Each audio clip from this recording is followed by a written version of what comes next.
These are the different financial functions, and it can be asked in the MCQ purpose also. Financial functions in Microsoft Excel used for various financial calculations. Here is a tabular summary of the each functions along with their uses and formula.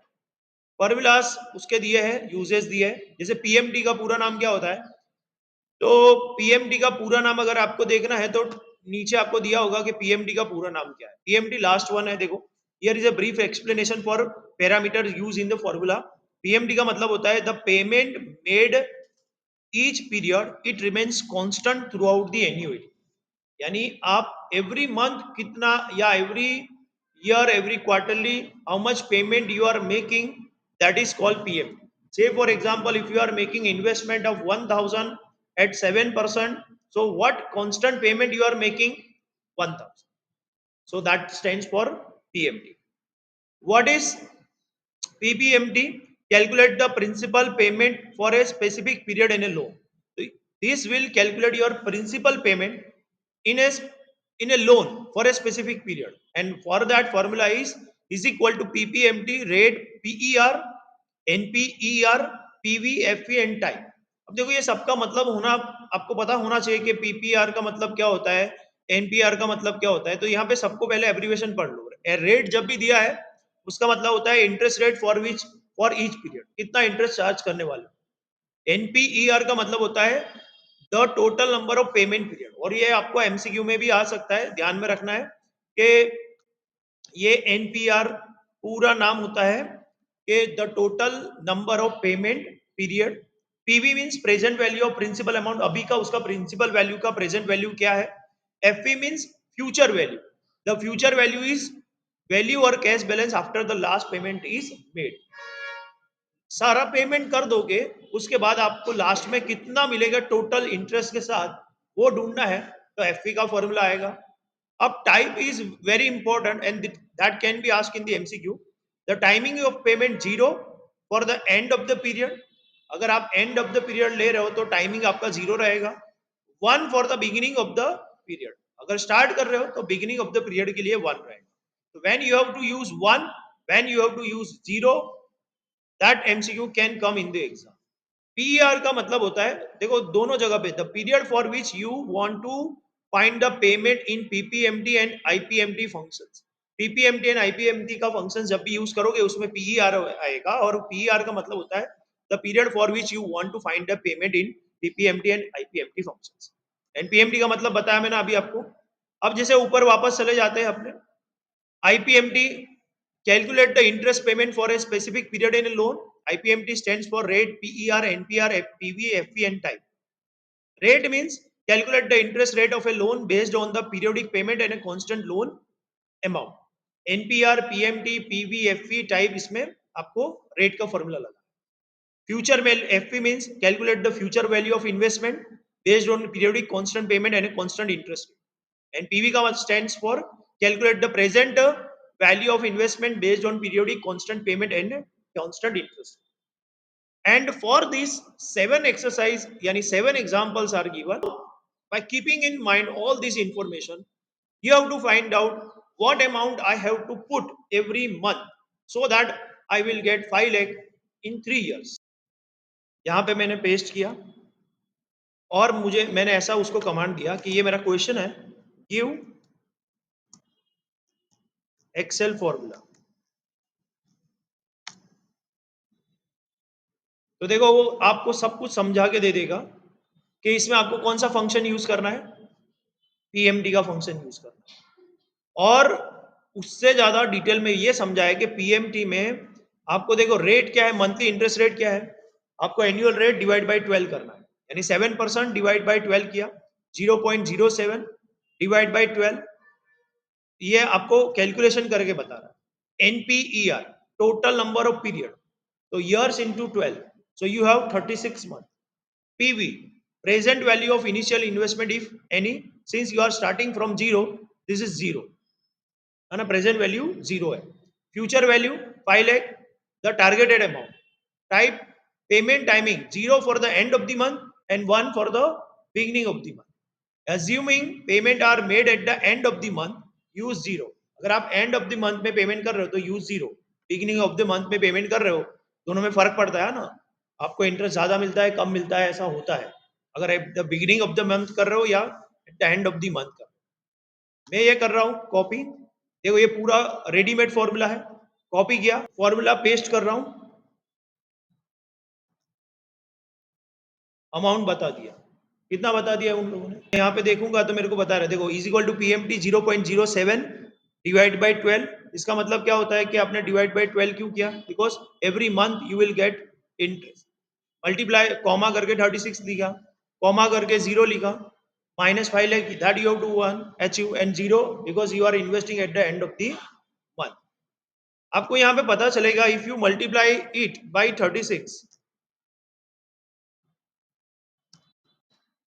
जैसे मेरे को यहाँ पे इसको multiply करना है by 36 क्योंकि 36 month था ना, तो कितना है 4,50,787.74, इतना अमाउंट है, जबकि मेरे को चाहिए तो कितना 5 लाख, यानी आपको मिलेगा 5 लाख, बट आपको अमाउंट रखनी पड़ेगी 4,50,787.74, इतना अमाउंट रखोगे तो आपको 5 लाख मिलेगा।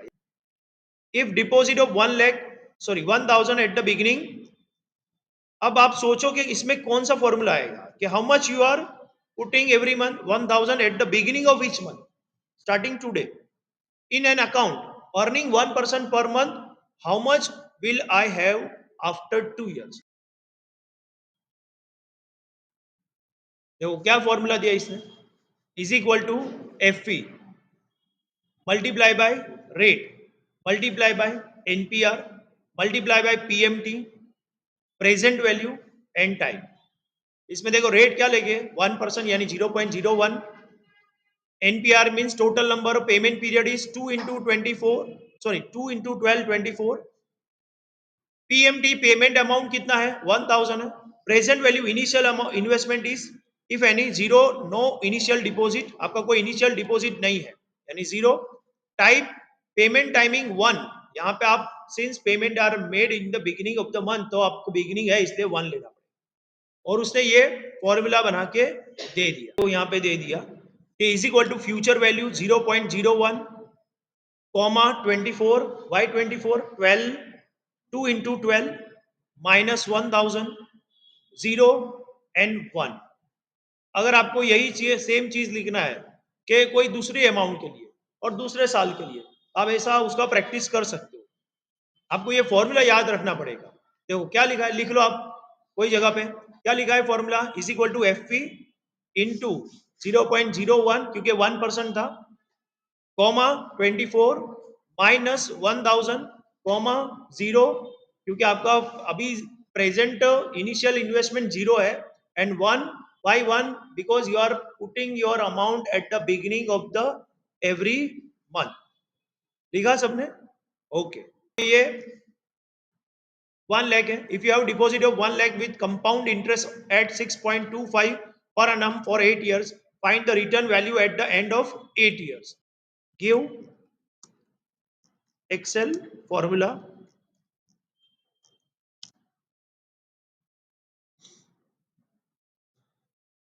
अब उसको समझो, देखो इसमें किसने लगाया, इसने फ्यूचर वैल्यू का लगाया, rate NPR PMT PV type लगाया, तो आपको कितना लेना है 6.25 तो 0.0625, फिर नेक्स्ट क्या लिया NPER means total number of period 8 since the compounding is annually the period are 8 years, यानी यहाँ पे मंथली पेमेंट नहीं कर रहा आप, ईयरली पेमेंट कर रहे हो, and for how many period 8 years, so that is why they have taken 8 and not 12 into 8, 96 नहीं लिया इनको। PMT means PMT amount 0, no recurring deposit just a lump sum amount, यहाँ पे कोई आपका लमसम अमाउंट आप पे करो fix amount. PV means present value क्या है आपका 1 lakh, entered a negative because it is outgoing cash flow, and type payment timing 0, not relevant here since there are no recurring payments, यहाँ पे कुछ जरूरी नहीं है बट फिर भी 0 लिख दिया। ये फॉर्मूला पेस्ट करना है कि आपको कितना मिलेगा, यहाँ पे देखो लिखा है how much you will gate 1,62,417.01 if you deposit rupees 1 lakh with compound interest at at 6.25 per annum for 8 years. Find out the return value at the end of the 8 years. इस तरह से आप ये सारे 6, 7, 8 ये फाइंड आउट कर लेना कि as a part per investment scheme you have to deposit 835 per amount. देखना, एक्सप्लोर करना, तो you will get an idea. देखो, prepare a column chart with the following data. इसका कॉलम चार्ट बनाना है, पाई चार्ट बनाना है, या तो कॉलम चार्ट बनाना है. तो मेरे को लेट से मेरे को इसका कॉलम चार्ट बनाना है. तो ये मैंने सिलेक्ट किया. फिर कहाँ पे जा रहा हूँ मैं? इंसर्ट में जा रहा हूँ. और इंसर्ट में जाके अब मैं जो मेरे को चार्ट सिलेक्ट करना है वो मैं सिलेक्ट करूंगा. यहाँ पे 2D 3D कौन सा टाइप का चार्ट चाहिए वो मेरे को बता देगा. सपोज कि मेरे को ये वाला चार्ट चाहिए, तो देखो ये बन गया. That easy. आपको चार्ट बनाना अब इतना इजी नहीं, आप इसको कॉपी करके पेस्ट करके उसमें डाल सकते हो. चार्ट में ये टाइटल चेंज करना है, चार्ट टाइटल, यहाँ पे आप क्लिक करके चार्ट का टाइटल क्लिक चेंज कर सकते हो. आपको जैसे कलर चेंज करना है चार्ट का, ये अच्छा नहीं लगता, ये वाला अच्छा लगता है, तो आप इस तरह से कर सकते हो. फिर आपको ये जो रेंज दिया है, कुछ भी यहाँ पे एक्स एक्सिस वाई एक्सिस कुछ भी चेंज करना है तो आप चेंज कर सकते हो. ये हो गया कॉलम चार्ट. अब मान लो कि आपको ये वाला जो दूसरा इंफॉर्मेशन है उसका पाई चार्ट बनाना, तो क्या करना है, आपको इंसर्ट में जाना है वापस, और यहाँ पे आपको पाई चार्ट सिलेक्ट करना. देखो ये पाई चार्ट है, 2D pie chart, 3D pie chart. Let us से 3D पाई चार्ट मैंने सिलेक्ट. तो आपको ये दिख रहा है कि online, email, phone, in person, ये इस तरह से आपको अपना डेटा देखना है कि मेरा ये डेटा कवर हो रहा है कि नहीं हो रहा है, और उसके हिसाब से आपको ये पाई चार्ट में मॉडिफिकेशन करना है. और ये सारी चीज अब है ना, लोग पावर बीआई से करते हैं, और पावर बीआई एक डैशबोर्ड बना के देता है आपको. और आपको ना एमसीक्यू के पर्पस के लिए ये वाला जो है ना माइक्रोसॉफ्ट टूल्स, उसको याद रखना कि जैसे माइक्रोसॉफ्ट वर्ड क्या काम करके देता है. तो word processing, document creation, writing report, essay, assignment, creating business document. तो what type of MCQ can come from this. ऐसा पूछ सकते हैं कि if you want to write a document, if you write to report, essay, then which Microsoft tool is very useful? So Microsoft Word. Simple. If you want to analyze your data, budgeting work, accounting work, statistical analysis, then which kind of tool is used? Then Excel. If you want to prepare presentation for your research proposal, business proposal, then PowerPoint will be used. If you want to managing community, scheduling study, group meeting, then Microsoft Outlook will be useful. Then OneNote, note taking during lectures, organizing study materials, ये OneNote use कर सकते हो. One note बहुत आप आराम से उसमें note लिख सकते हो. जैसे मैं भी कभी वीडियो बनाता हूँ तो वन नोट यूज करके एक व्हाइट बोर्ड का काम करता है. जैसे मेरे लिए लैपटॉप में वो व्हाइट बोर्ड, जो भी लिखूंगा वो आराम से वहां पे लिख सकूंगा और देख भी पाएगा अगर कोई ज्वाइन है online. Microsoft Access, analysing business data, creating database for course work. ये आपको डेटा को एनालाइज करके देता है, एक डेटाबेस क्रिएट करके देता है. माइक्रोसॉफ्ट पब्लिशर, आपको फ्लायर बनाना है, पोस्टर बनाना है, न्यूज़लेटर बनाना है फॉर कॉमर्स इवेंट, तो ये फ्लायर का माइक्रोसॉफ्ट पब्लिशर का यूज करो. और आप आराम से फ्लायर, पोस्टर, न्यूज़लेटर, देखो ये जो सबसे अलग है ना उसका एमसीक्यू बनने का चांसेस ज्यादा है कि if you want to make flyer, poster, newsletter, then which of the Microsoft tool is very useful. तो आपको दिया होगा वहां पे जैसे Microsoft OneNote, Microsoft team, Microsoft Publisher. तो अब उसमें आपको पता चल ही जाएगा कि देखो पब्लिशर जैसा एक टूल है जहां पे ये सब बन सकता है. बाकी टीम में आप गूगल मीट जैसा काम कर सकते हो, और नोट में, वन नोट में आप लिख सकते हो. उसमें आप ये फ्लायर नहीं बना सकते. तो ऐसे पर्पस को याद रखना. देखो ये स्पेशली इसीलिए इंसर्ट किया गया है टेबल, ये वाला और वो पीएमटी वाला, जिसमें से एमसीक्यू निकल पाए. माइक्रोसॉफ्ट टीम कहां से काम करता है? If you want to create a team then you can use Microsoft team. Microsoft Visio, creating flow chart, flow chart, illustrating business concept, ये सब करने के लिए. If you want to make, चलो once again I am asking, if you want to make flyer, poster, etc., then which kind of Microsoft tool is very useful? Publisher. If you want to create a document, you want to edit the document, and you want to create a document, then which Microsoft tool is very useful? Microsoft Word. If you want to create presentation for your business proposal or etc., then which tool is very useful? PowerPoint.